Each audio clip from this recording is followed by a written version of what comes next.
Fala galera, sejam bem-vindos a mais um vídeo do nosso canal, sejam bem-vindos ao Aras Concursos. Continuando com nossos estudos sobre o Instituto Federal do Sergipe, assistente administrativo, hoje vamos falar de comunicação, organização, métodos e sistemas e também os stakeholders. Vamos aqui ao nosso conteúdo. É o tópico 3 do edital e terão também questões. Essa apostila tá ficando top, galera. Tá ficando muito boa. Vamos lá. Vamos começar falando aqui de comunicação organizacional, ok? É um tema que cai recorrentemente nos concursos por aí e por isso precisamos estar atentos. Primeiramente, temos que entender que existe uma comunicação chamada formal. Essa ocorre utilizando os meios formais da organização e uma comunicação chamada informal, que ocorre de maneira espontânea entre os colaboradores, sem utilizar os meios formais da organização. Trata-se de uma forma de comunicação que ocorre de maneira mais dinâmica. A formal é uma comunicação mais lenta, beleza? Temos também a chamada comunicação interna, que é aquela realizada no interior da organização. E temos a comunicação externa, que é aquela que dialoga com sujeitos externos à organização. Beleza? Tranquilo. A externa é aquela que dialoga com os sujeitos externos e, em todos os casos, a qualidade e o conteúdo caminham juntos, sendo necessário transmitir informações com a velocidade desejada, sem omissões, repassando aquilo que seja relevante. Já a linguagem deve ser clara o bastante para que todos possam compreender a informação. Beleza? Independente do tipo de comunicação, se seja interna, externa, formal, informal, tem que ser com a linguagem clara. Agora, elementos da comunicação. A comunicação, existem alguns elementos dentro da comunicação. Primeiro, o emissor, né? O emissor é aquele que inicia o processo de comunicação emitindo a mensagem, ok?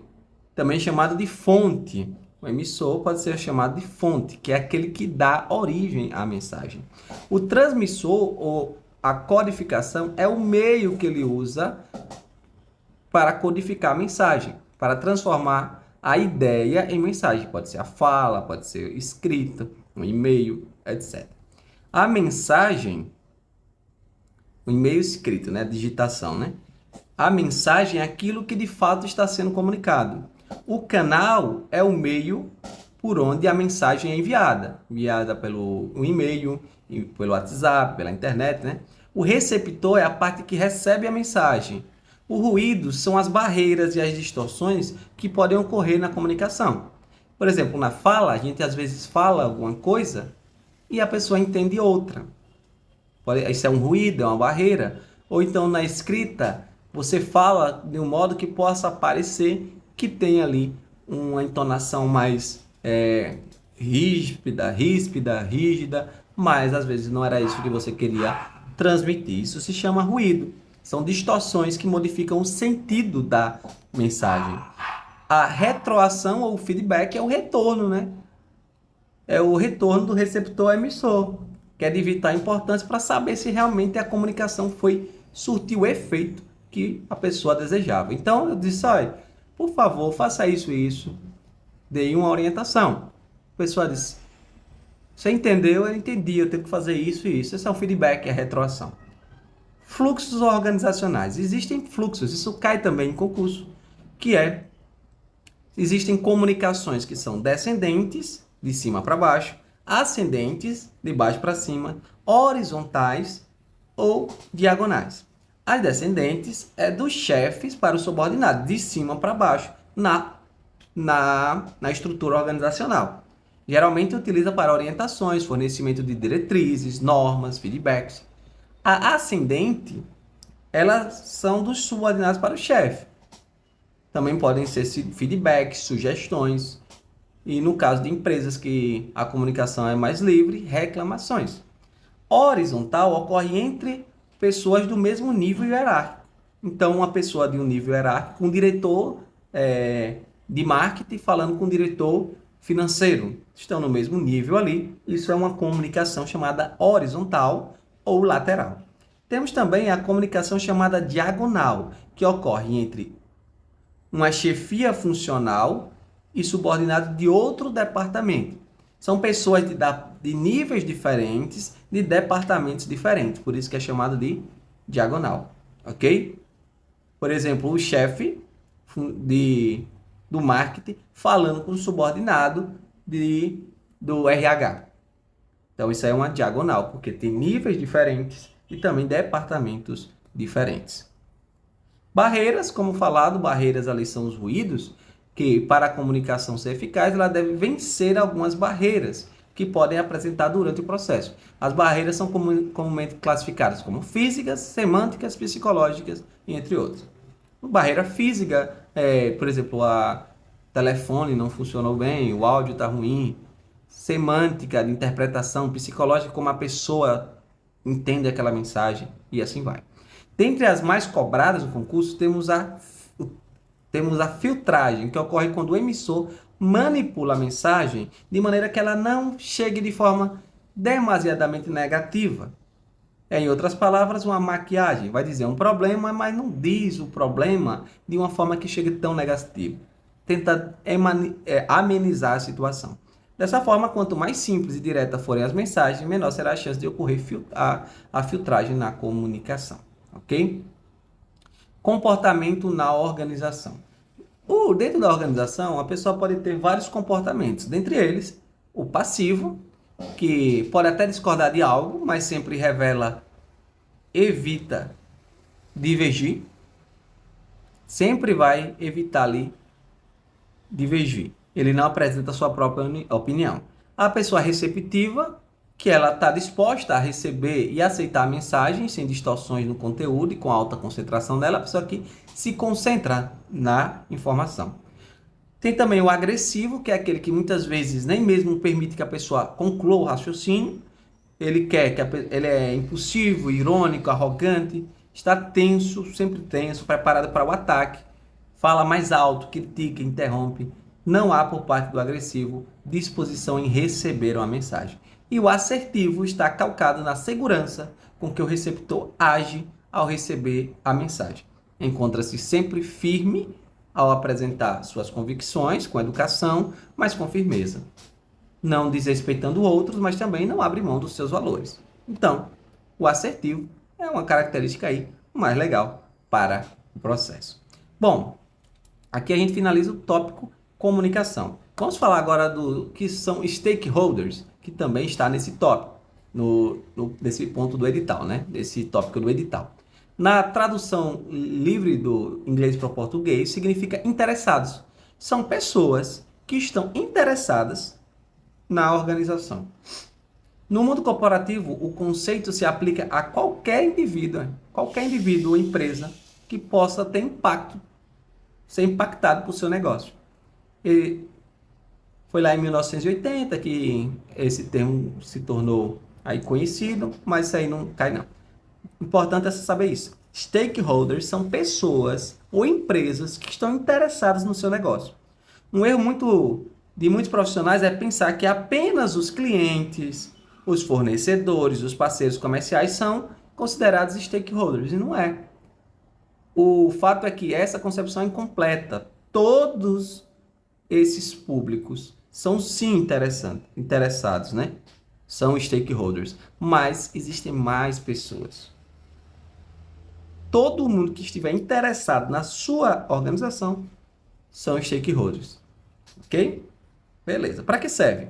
Você pode estar se perguntando qual a finalidade, né, do stakeholder. A verdade é que o termo começou a se dissipar no ambiente corporativo, pois ao longo dos anos ficou evidenciado a importância de se preocupar com as pessoas interessadas em todos os movimentos e produtos finais de um negócio. Antes, o objetivo dos colaboradores era apenas focado em lucros e produtividade, perda, receita, só isso. Mas, em determinado momento, o comportamento da população começa a sofrer uma transformação com a busca por propósito, além de bons preços e produtos ou serviços. Então, chega um momento que não basta só pensar no lucro, na produtividade, nas perdas, você tem que pensar na empresa como um todo e a quem as decisões da empresa podem atingir. Quem são os stakeholders? Tem stakeholders que são pessoas internas e externas. O primeiro ponto A se lembrar que quando nos referimos a stakeholders, não estamos falando apenas do público externo. O colaborador da empresa é um stakeholder. É uma parte interessada e impactada pelos negócios. Se a empresa quebrar, ele vai também sofrer, né? Por isso, deve ser considerado nas estratégias de comunicação corporativa. Sendo assim, podemos dividir aí stakeholders em interno e externo, beleza? Os externos são as empresas que se interessam, as pessoas que são impactadas pelo seu negócio e etc. Exemplos de stakeholders. Todas as pessoas relacionadas com a empresa são stakeholders. Nós podemos dividir aí em algumas categorias. Alguns exemplos são os colaboradores, os clientes, os parceiros, fornecedores, concorrentes, investidores, gestores, governos, etc. Beleza? Stakeholders são as partes interessadas pelo negócio e atividade da empresa. Então, é claro que as ações da companhia geram impacto nos stakeholders, porém, o contrário também é verdade. As decisões e opiniões de um grupo que podem ter influência aí na empresa, ok? Por exemplo, o governo pode ter uma atitude que atinja aí a empresa, se o governo for interessado, né? De maneira geral, é importante que cada stakeholder esteja satisfeito com a empresa, pois eles são responsáveis por disseminar a reputação da empresa, investir em novos negócios ou ainda consumir os produtos oferecidos. Se apenas uma parcela dos interessados estiver descontente, pode haver impactos aí negativos. Tem os stakeholders chamados primários, que influenciam diretamente na organização, como clientes, empregados, fornecedores, e os secundários, que influenciam indiretamente na organização, como os órgãos reguladores, a mídia, etc. Importante não confundirmos stakeholders com shareholders. Stakeholders são os shareholders são os acionistas de uma organização, ou seja, aqueles que possuem uma parte da organização, ok? Stakeholders são os interessados, que não possuem parte na organização. Belezinha? Bom, agora vamos para o próximo tópico, que é o chamado Organização de Sistemas e Métodos. Mas o que é o OMS? Essa sigla representa a organização, sistema e métodos, trata de um conjunto de técnicas que tem o objetivo de aperfeiçoar o funcionamento da organização. A principal função desse conjunto de técnicas é realizar o levantamento, análise, elaboração e implementação de sistemas administrativos em qualquer empresa. O objetivo final desse processo é a criação ou aprimoramento dos métodos de trabalho diário e ainda melhorar a execução das atividades. Então, o objetivo é geralmente melhorar a execução da atividade usando os melhores métodos, o sistema e organizando a empresa, a organização da melhor forma possível. Além disso, esse conjunto de técnicas permite padronizar a empresa, controlar, gerenciar os processos, solucionar problemas, também chamadas aí de patologias, né, que afetam no resultado da empresa, ok? Em resumo, a OMS, Sistemas e Métodos, organização, é uma área de especialização da administração, beleza? Agora vamos ver os tópicos aqui que são abordados, na OMS, que a gente já trabalhou alguns deles. Ó, departamentalização, já tem aí no primeiro, quando eu falei de organização, eu já coloquei aí no vídeo sobre organização, né? Quando eu falei de organização, eu coloquei no vídeo sobre o departamentalização. Coloquei também sobre organograma. Coloquei também sobre os papéis não, né?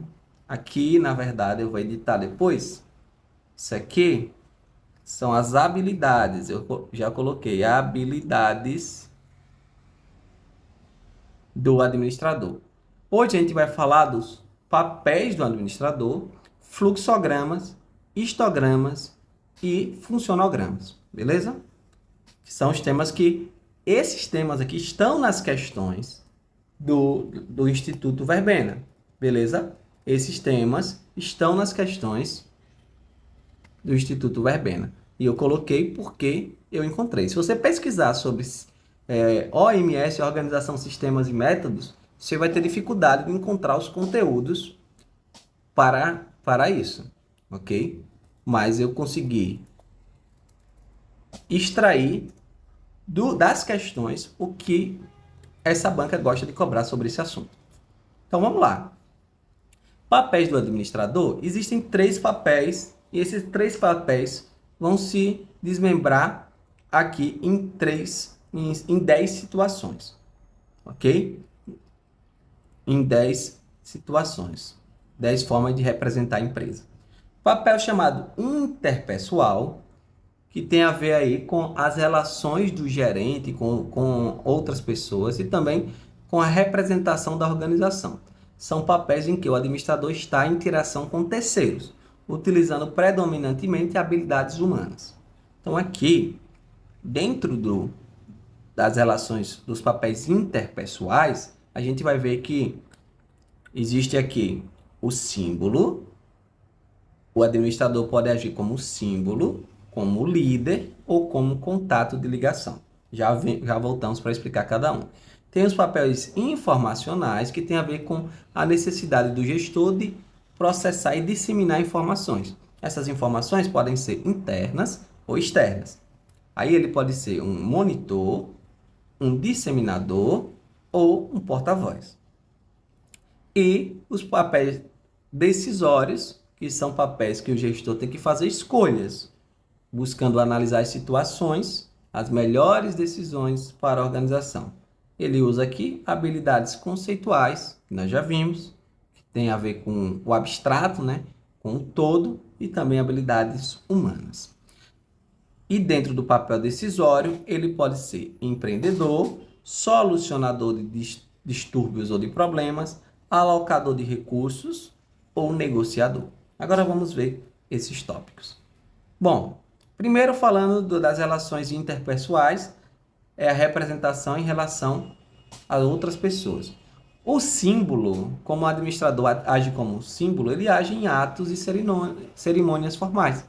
Tem uma cerimônia lá, ele vai para representar a organização. Líder, ele é responsável pelo trabalho dos outros, de influenciar pessoas. Ele vai ali liderar as pessoas, tentando motivá-las para executar aquilo que é melhor para a empresa. Contato e ligação, ele tem uma rede de contatos, de subordinados, de pares, de pessoas fora da organização que ele consegue ter esse contato para ajudá-lo, beleza? Então, contato, o elemento de ligação, ele tem essa rede de pessoas que ele pode se comunicar. Quando ele atua como informacionais, agora são atividades voltadas para a rede de informação. Ele pode ser um monitor, coletor, que ele busca informações e monitora o ambiente externo e interno. Um disseminador, que ele transmite informações aos subordinados internamente. Ou um porta-voz, que ele leva informações da organização para fora da sua unidade. Ou para outro ambiente, né? O ambiente externo. No papel decisório, ele pode ser empreendedor, ele monitora o ambiente para identificar novas ideias. Solucionador de problemas, age involuntariamente, geralmente sob pressão para resolver os problemas e crises. Alocador de recursos, ele decide como e onde os recursos vão ser aplicados. E o negociador, ele negocia fora e dentro da organização para atingir os objetivos. Então, essas são as formas aqui, os papéis do administrador e como ele pode atuar, né? Vamos falar agora de fluxograma, gente, que também está dentro aí do OMS. É uma representação gráfica das atividades de um processo.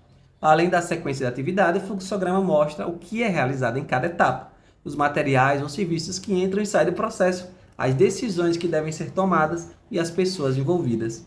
Então, aqui temos um fluxograma. Começou, iniciou, aconteceu alguma coisa, aconteceu outra coisa. Cada desenho desse significa alguma coisa, beleza? Para que serve o fluxograma? Ele torna mais fácil a análise de um processo, através da identificação das entradas e dos seus fornecedores, das saídas de seus clientes e dos pontos críticos. É você pegar um processo que é executado e transformar ele em um desenho para você verificar cada etapa desse desenho. Não sei se vocês compreenderam. Os fluxogramas auxiliam a entender um processo, identificar as oportunidades de melhoria, desenhar um novo processo, já incorporando as melhorias, e facilitar a comunicação entre as pessoas envolvidas no mesmo processo. Disseminar informações sobre o processo. Também chamado de FAP, fluxo de análise de processo, é uma ferramenta gráfica. Geralmente cai isso, dizendo que é gráfica, que mostra a sequência operacional do desenvolvimento de um trabalho, processo, informação ou comunicação. O trabalho que está sendo realizado, o tempo necessário, a distância, quem está realizando, ele diz tudo, né? Aqui temos alguns símbolos para você verificar o significado dentro do fluxograma. Para iniciar e terminar, você usa esse símbolo aqui, ó. Iniciar um fluxograma e terminar. Para operações manuais, esse quadrado. Para relatórios, formulários, documentos, esse aqui. Para documentos emitidos por um computador ou manualmente, esse aqui. Tomar uma decisão, esse símbolo aqui. Ponto limítrofe de interseção entre processos, aqui. Entrada e saída de dados, esse processo. Arquivo permanente, esse triângulo invertido. E o arquivo temporário, esse aqui. Para indicar o fluxo, você usa as setas. Conexão do fluxo à mesma página, na mesma página, o círculo. Conexão do fluxo de uma página para outra, esse símbolo aqui. E conexão do fluxo para páginas diferentes, esse símbolo aqui. Comunicação via teleprocesso, esse símbolo. E falhas e possibilidade de racionalização desse processo. Quais são os símbolos mais cobrados? Início e término. O de relatórios, documentos também emitidos para um computador ou manualmente. E o aqui, possibilidade de alternativa, que é uma decisão, né? Caso de os arquivos também definitivos e provisórios. Embora eu não vi questões sobre isso, sobre os desenhos que caem em algumas provas, mas eu não vi questões sobre isso quando eu pesquisei lá sobre fluxograma na banca Instituto Verbena, beleza? Aqui temos quando é materiais, peças, arquivo magnético, arquivo em disco, pouco se usa, observação, explicação. Pronto. Temos aqui a entrada e a saída, né? Aqui entrou, aqui saiu. Temos o término do fluxo, que é aqui, ó. Beleza? Ó, conjunto de documentos, ele vai ter... Aqui é um conjunto de documentos. Você consegue ver a sobreposição de vários documentos. No B aqui, representa um grupo de documentos em que não há necessidade de identificá-los. Okay? Isso até aparece no computador. Beleza? Nome do documento. Escrever o nome do documento na primeira vez que o documento aparecer no processo e depois basta simplesmente colocar a sigla. Principais princípios do fluxograma. Princípio da evidência, não aceitar nada como verdadeiro enquanto não for convertido como tal, convencido como tal, de modo a procurar evitar a precipitação e a prevenção contra determinados fatos. Princípio da análise, fracionar as dificuldades em tantas partes quanto forem necessárias, de modo a facilitar a sua compreensão. Princípio da síntese, pensar ordenadamente a partir dos fatos ou objetos mais simples até chegar ao mais complexo, admitindo existir entre eles uma certa ordem de execução.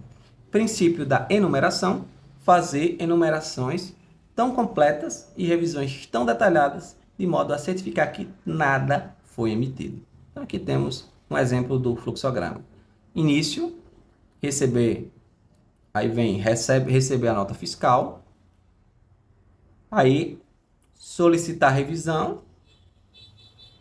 Se a nota fiscal está ok, a nota fiscal está correta? Sim, é uma decisão aqui que você vai tomar. Aí você solicita reembolso, realiza pagamento e, por fim, está finalizado. Aí é um fluxograma mostrando as etapas que ocorreram. O histograma. O histograma é um gráfico quantitativo que permite agrupar as variáveis por quantidade. Consiste em agrupar determinados dados conforme suas frequências, identificando mediante barras. Então, o histograma é justamente isso. Quantas vezes isso aqui se repetiu? Próximo de 80. Ele vai ter aí mais barras, ou a barra maior. A ideia é essa, ver quantas vezes as variáveis se repetem em determinado tempo e você consegue identificar aí os pontos mais importantes. O funcionograma é similar a um organograma. A diferença é que ele detalha apenas as atividades que compõem uma função ou um órgão do organograma. Lembre que o organograma é a empresa como um todo, ok? É a organização como um todo. Mas ele pega ali, por exemplo, um departamento e amplia a visão desse departamento para ver as etapas, a fragmentação que existe ali dentro. Muito bem. Agora vamos para questões, né? Vamos responder questões sobre os tópicos aqui, começando por comunicação organizacional. Vamos lá. Comunicado importante, essa questão 2023, agente administrativo. Convidamos nossos colaboradores a participarem da reunião de equipe que acontecerá dia 30 de outubro, dia 23 às 19 horas, na sala D. Contamos com a sua pontualidade. A direção. Essa comunicação é um método de comunicação informal, ascendente, descendente, interativa ou ascendente, interativa ou descendente. Com certeza não é informal, né? Interativa também não é, porque ninguém interagiu, só recebeu a mensagem. Essa comunicação é de cima para baixo ou de baixo para cima? Colaboradores. Convidamos os colaboradores. Colaboradores são as pessoas subordinadas, que trabalham. Então, a comunicação que desce de cima para baixo. Ela é descendente. Ok? Gabarito aqui, letra D. Comunicação descendente. Que é de cima para baixo. Próximo. Tem um comentáriozinho aqui da questão, mas essa aqui não tinha nem muita coisa para discutir. A diferença entre comunicação formal e informal nas organizações. 2023, prefeitura, agente administrativo. Comunicação formal é entre indivíduos de diferentes níveis hierárquicos, enquanto a informal ocorre apenas entre os indivíduos. Isso aqui é errado. Informal ocorre em qualquer nível. A formal é restrita a situações específicas, enquanto a informal resulta das relações sociais, é espontânea e pode ocorrer em qualquer situação. Essa aqui é certa. É bom ler o resto, mas essa é a certa. A comunicação formal é mais eficiente? Não quer dizer que é mais eficiente. A comunicação informal é sempre negativa e prejudica? Não é sempre fofoca. Então, o gabarito aqui só pode ser a letra B de besta, né? Mais um aqui, a chamada. Como é chamada a informação que está sendo enviada? A informação enviada, o cara vê aqui emitida, olha, dá vontade de marcar, né? Mas a informação enviada é a mensagem, né, gente? A informação enviada é aqui a letra C, né? É a mensagem.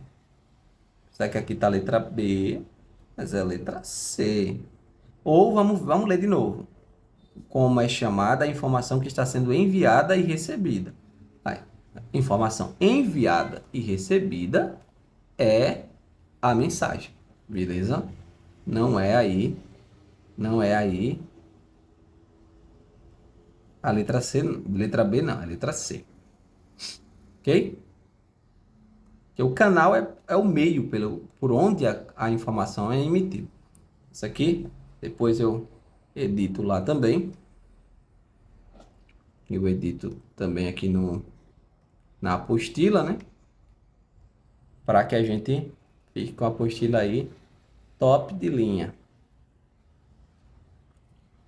Top mesmo. Vamos à próxima. Próxima questão. O processo utilizado para transmitir uma informação processo utilizado para transmitir uma informação e receber mensagem ou informações é o processo de... Qual é o processo utilizado para transmitir uma informação ou receber mensagens ou informação? É a seleção? É a informação? É a comunicação ou é o envio? É a comunicação, né? A comunicação é o termo que engloba toda a dinâmica que codifica, transmite, decodifica, recebe o feedback e assim sucessivamente. Ok? Então, não podemos errar isso aí, beleza? A comunicação é o todo. É o todo. Vamos agora à próxima. O meio que utilizamos para veicular uma mensagem, aí vocês já sabem, né? O meio que utilizamos para veicular uma mensagem é o canal. O canal é o meio que utilizamos. Veja que essas questões são todas novas, né? Você pode pensar assim, rapaz, mas concurso é difícil. Realmente não é fácil, mas aqui tem questões tranquilas. Essa aí caiu agora. Agora. Gabarito letra A, o canal é o meio que se transmite a informação. Próxima, as comunicações que tratam instruções de trabalho, informações a subordinados sobre políticas e procedimentos, identificação de problemas que necessitam de atenção e fornecimento de feedback sobre determinada ação são próprias de... Vamos lá. Falou de informação aos subordinados? Informação aos subordinados? Então, o que é que você já pensa aí? Gabarito, letra E, né? Descendente. Informação descendente. Letra B, né? B, de descendente. Beleza? Que está informando subordinados. O princípio da comunicação organizacional integrada pressupõe convergência sinérgica em ramos da comunicação como princípio da organização integrada pressupõe a convergência sinérgica em ramos da comunicação como, o que é que vocês dizem aí? Comunicação administrativa, pessoal, comunicação institucional e mercadológica, comunicação interna e internacional, comunicação empresarial e técnica. Qual que vocês marcaram aí? O princípio da comunicação organizacional integrada pressupõe convergência cinética entre... Isso aqui é interessante, é a letra B, que é a comunicação institucional e mercadológica. Essa é uma questão para administrador, né? Nível superior. Então, realmente requer algumas informações aqui que talvez você não saiba. Mas comunicação integrada é o todo, né? Você conseguir abarcar aqui a interna, a administrativa, mercadológica e institucional. A integração desses 4 tipos é a organização integrada, ok? A interna tem a ver com a comunicação dentro da organização.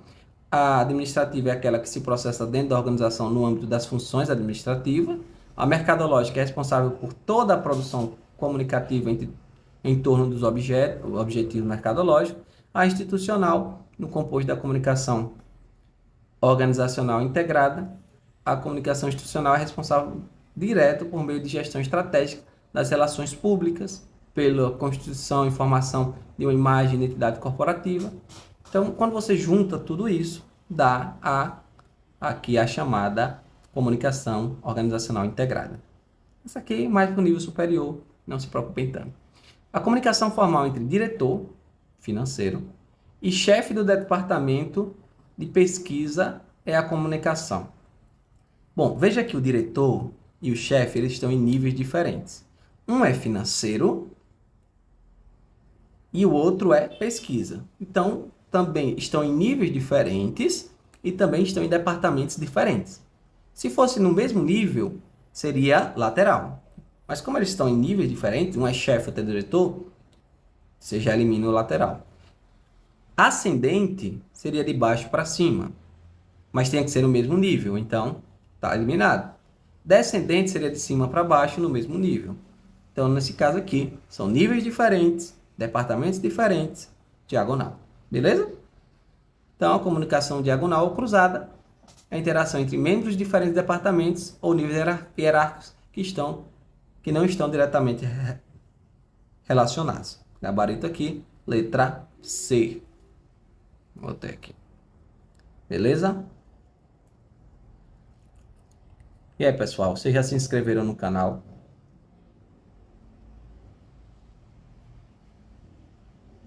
Já deixaram o seu like aí?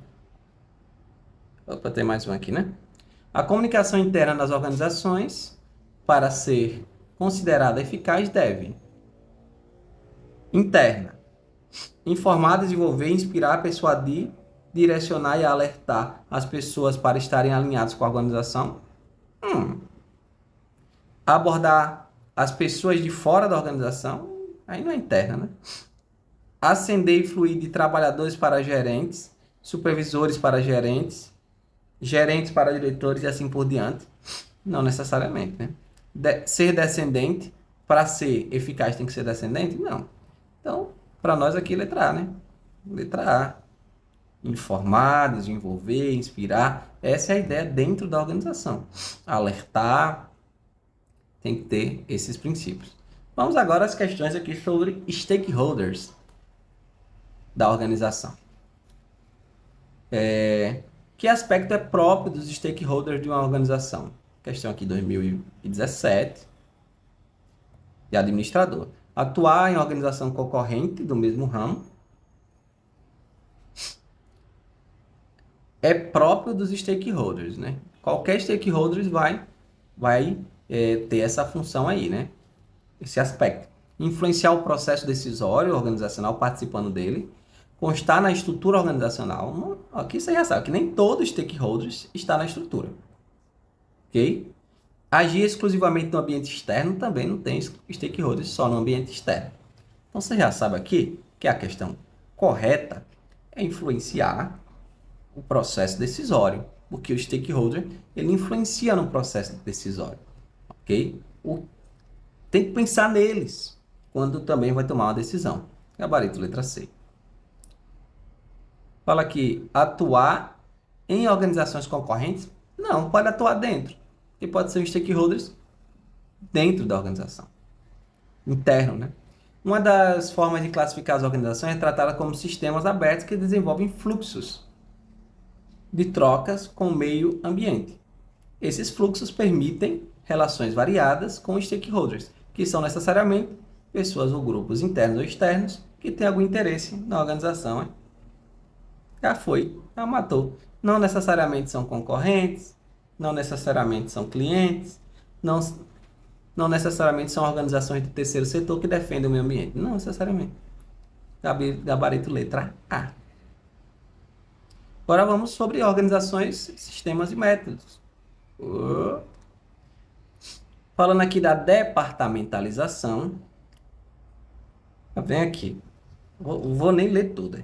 A representação gráfica da estrutura organizacional é denominada representação gráfica da estrutura organizacional.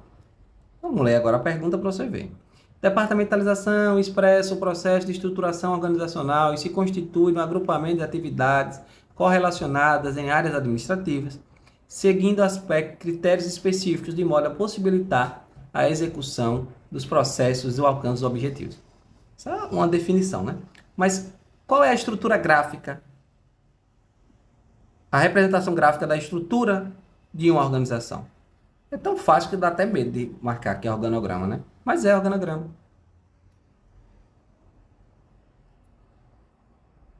Organograma. O organograma geralmente fornece uma visão geral, de alto nível, né, da estrutura funcional. Um fluxograma, ele detalha ali etapas de uma decisão, de um processo. E o funcionograma, ele é similar ao organograma. Mas a diferença entre eles é que ele compõe uma função Ele pega um departamento, por exemplo, e faz uma visão ampla desse departamento, ok? Ou seja, o funcionograma dá uma visão ampla do órgão do organograma, entendeu? Essa é a ideia. Opa. Terceira, sobre conceito básico. Quer saber o conceito básico? De quê? Uma representação gráfica da estrutura organizacional de uma instituição. Não vou nem continuar lendo, porque você já sabe que é organograma. É que cai, que não é difícil. Letra A. A ferramenta utilizada para relacionar o processo de negócio e que é disposta a partir de símbolos, dentre outros, que indicam início e fim, decisão, processo, conector, documento. Olha, tá fácil demais, né?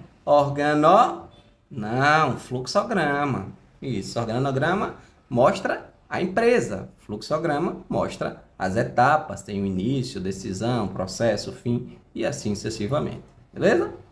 Mais um aqui, observe o fluxograma, dá a definição, né? Que é a representação gráfica de sequência e tal, e pergunta se esse fluxograma, qual é o nome dele.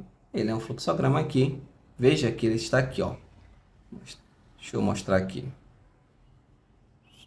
Iniciou aqui, tal e tal, foi aqui, tal e tal, e aqui tem as informações, ó.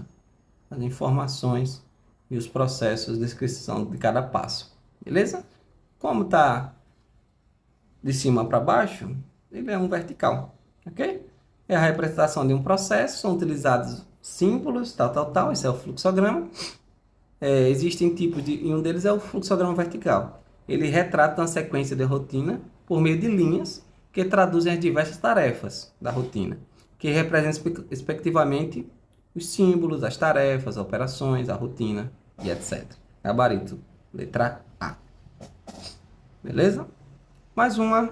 No que diz respeito aos papéis do administrador, o texto expressa o papel, coleta, o processamento e a comunicação de informações representa um aspecto muito importante no trabalho do administrador.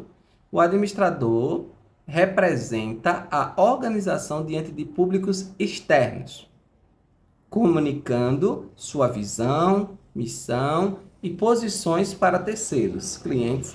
Então, ele tem uma relação aqui que ele está comunicando. Não é interpessoal, não é decisório, não é empreendedor, tanto que empreendedor está dentro de decisório. É informacional. Okay? Quando ele está comunicando alguém sobre a organização para um público externo, ele está agindo ali como